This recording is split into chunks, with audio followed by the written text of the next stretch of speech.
যদি মোৰ লাষ্ট ভিডিঅ'টো চোৱা নাই তেতিয়াহ'লে চাই ল'ব। এতিয়া ভগ্নাংশৰ যোগৰ বিষয়ে শিকাম আপোনালোকক। অংক নোৱাৰাসকলৰ বাবে এই ভিডিঅ'টো বনাইছোঁ। চাওক,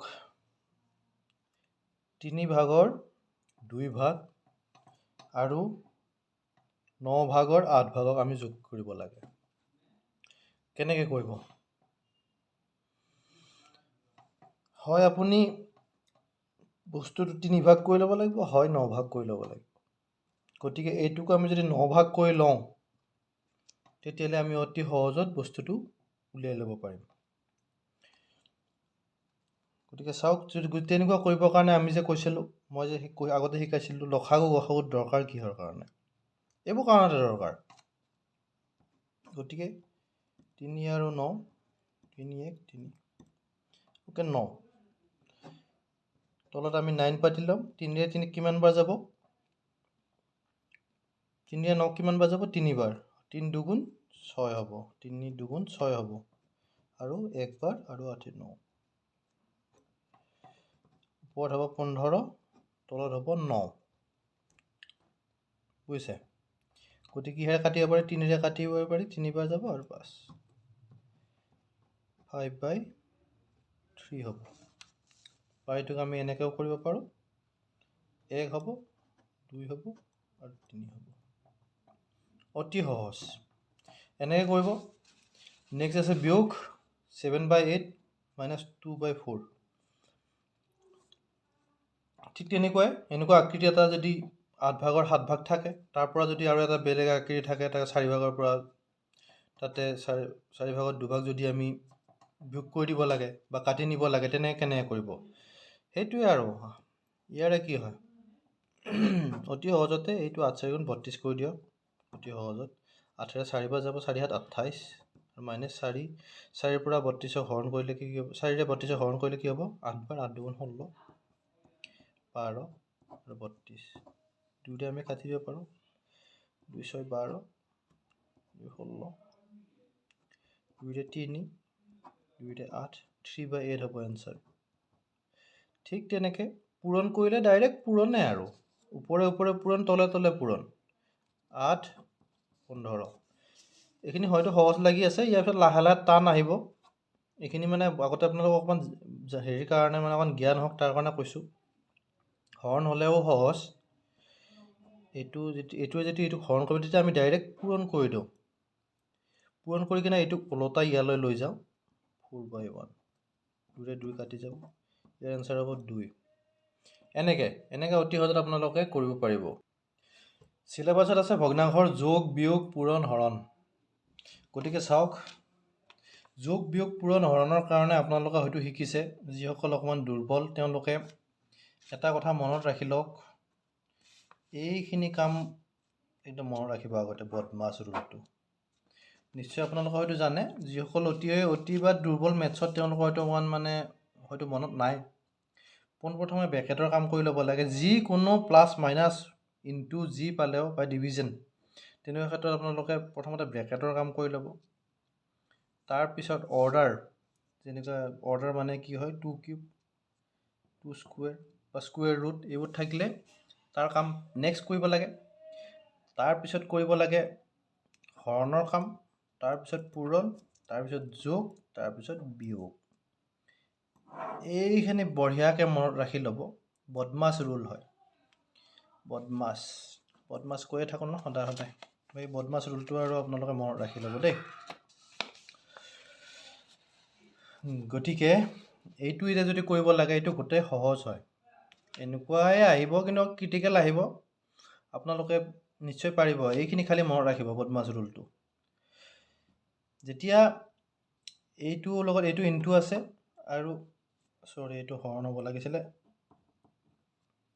এইটো হৰণ আছে 8/24, প্লাছ আছে মাইনাছ আছে। গতিকে চাওক, যেতিয়া এনেকুৱা কণ্ডিশ্যন হৰণ থাকিলে আমি এইটো, মই কৈছিলোঁ নহয়, এইটো পূৰণ কৰি দিব পাৰি আৰু বস্তুটো ওলোটাই লৈ যাব পাৰি। মই একচুৱেলি পাতি থৈছোঁ কাৰণ সময়ৰ বহুত টাইম লাগি যায় ভিডিঅ'ত নহ'লে। গতিকে যেতিয়া এনেকুৱা ইনটু কৰি লৈছোঁ, ইনটু কৰিলে আমি ওপৰে তলে কাটাকাটি কৰি দিব পাৰোঁ। জানে আপোনালোকে 8ৰে 8টো কাটি দিছোঁ, নহয় জানো? 12ৰে 24টো কাটি দিছোঁ 2বাৰ গৈছে, আকৌ 2ৰে 16টো কাটি দিছোঁ 8বাৰ গৈছে, আৰু কাটিব পাৰোঁ 2ৰে আমি 4বাৰ, 2ৰে 3বাৰ, 3/4 প্লাছ 5/4 মাইনাছ 6/4, নহয় জানো? পোনপ্ৰথমে আমি হৰণৰ কামটো কৰি লৈছোঁ দেই, মনত ৰাখিব। তাৰপিছত আমি ইনটুৰ কামটো, বুজিছে নাই? তাৰপিছত আমি কি কৰিম, এতিয়া যোগৰ কাম কৰিম। সেইকাৰণে ৰুল আছে যে বদমাছ ৰুলটো। গতিকে চাওক, এতিয়া যোগৰ কাম কৰিম। বিয়োগটো বাদ দিয়ক। এতিয়া 4 আৰু এইটো কি হ'ল, যেতিয়া 4 হ'ল এইটো ডাইৰেক্ট 3 + 8 হ'ব, এইটো মাইনাছ 6/4, 6/4। গতিকে এতিয়া আমি আকৌ তলৰ হৰ এটাই আছে, আকৌ 4 পাতি ল'ম। এইটোৰ পৰা 6টো আমি মাইনাছ কৰি দিম, 1/2 এনচাৰ। যি এনেকুৱা প্লাছ মাইনাছৰ নিশ্চয় অংক আহিব, গতিকে আপোনালোকে এইখিনি খুব ভালকৈ মনত ৰাখি থ'ব দেই। যেতিয়া এতিয়া আপোনালোকক এটা প্ৰশ্ন এটা দিওঁ, যেনিবা 1/2 প্লাছ 3/4 ডিভাইডেড বাই 1/2 ইনটু 2/3 মাইনাছ 1/2, এনেকুৱা ধৰণৰ প্ৰশ্ন আহিলে কি হ'ব, আপোনালোকে প্ৰথম এইটো কৰি ল'ব, নহয় জানো? তাৰপিছত এইখিনি কাম কৰিব, তাৰপিছত এইটোৰ কাম কৰিব, লাষ্টত যায় এইটো কাম কৰিব। এনেকৈ কৰিব লাগে অংক। গতিকে নোৱাৰাসকলৰ বাবে এই অংকখিনি আছিলে। আৰু এটা বিশেষ আছে আপোনালোকৰ কাৰণে, খুব বেছি চান্স আছে এনেকুৱা প্ৰশ্ন অহাৰ, খুব বেছিকৈ চান্স আছে। আৰম্ভণিৰ পৰা আহোঁ, এতিয়া দশমিক, ভগ্নাংশত দশমিক আহে জেনেৰেলি। দশমিকত চাওক, এতিয়া এনেকুৱা 0.22222 এনেকুৱা থাকিলে কি হয় জানেনে? 0 ওপৰত 0.2 কৰি কিনে ওপৰত এডাল মাত্ৰা দিয়া হয়, মানে বুজিছে নাই? ঠিক তেনেকৈ 0.313131 এনেকৈ দুটাকৈ আহি আছে ন, কণ্টিনিউ হৈছে যে, সেইকাৰণে 0.31ৰ ওপৰত এডাল মাত্ৰা আহিছে। এইখিনি একদম শিকিবলগীয়া কথা। তাৰপিছত 0.9292 এনেকৈ ৰিপিট হৈ আছে ন, গতিকে 0.92 আহিব। ঠিক তেনে 4 পইণ্ট হৈ কিনে 81 এনেকৈ ৰিপিট হৈ আছে, গতিকে কি হয়, 4টো ডাইৰেক্ট আহিব, আৰু 81 আকৌ এনেকৈ ৰিপিট হ'ব, গতিকে এই মাত্ৰাডাল। ঠিক তেনেকৈ 0.7 ফিৰ 6 কণ্টিনিউ ৰিপিট হৈ আছে ন, গতিকে 0.76 7টো থাকিব, আৰু 6টোৱে ৰিপিট হৈ আছে, গতিকে 6ৰ ওপৰত এডাল মাত্ৰা লাগিব। গতিকে ইয়াৰে হয়তো প্ৰশ্ন অহাৰ সম্ভাৱনা আছে। চাওক, এইখিনি কথা বুজি ল'ব। দশমিক ভগ্নাংশ যেতিয়া হয়তো প্ৰশ্ন আহিব আপোনালোকৰ 0.3 = এনেকুৱা অপশ্যন দি দিব, এইটো কৰি কিনে। গতিকে 0.3 এনেকৈ যেতিয়া এডাল মাত্ৰা বহিব, তাৰে যদি আপোনালোকে দশমিক ভগ্নাংশ উলিয়াব লাগে, অলপ মাথাটো গৰম হৈ যাব। কিন্তু মানে ট্ৰিক্স কি জানে?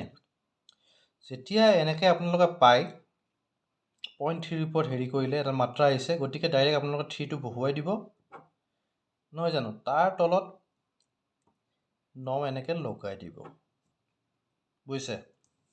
এটা আছে, এটা বস্তুৰ ওপৰত মাত্ৰা আছে, গতিকে এটা 9, অতি সহজ। ঠিক তেনেকৈ চাওক, 31ৰ ওপৰত এনেকৈ মাত্ৰা আছে ন, গতিকে 31 নহয়, 37 হ'ব লাগিছিলে। 37ৰ ওপৰত মাত্ৰা আছে ন, গতিকে 37ৰ তলত দুটা আছে ন, দুটাৰ ওপৰত গতিকে 99।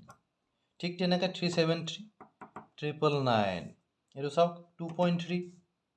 2.3 মানে কি হয়, 2 + 03 হয়, দুটাটো গণ্ডাগণ্ডিয়ে হয়, আৰু 0.3 হয়, 3ৰ ওপৰত মাত্ৰা এডাল আছে, গতিকে 2 + 3/9, আৰু উত্তৰটো হ'ব 2।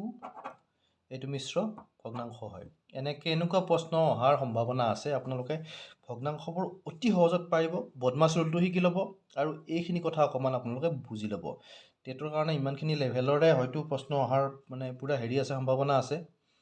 গতিকে এইখিনিকে আপোনালোকলৈ দিলোঁ। নেক্সট ভিডিঅ'ত আকৌ লগ পাম।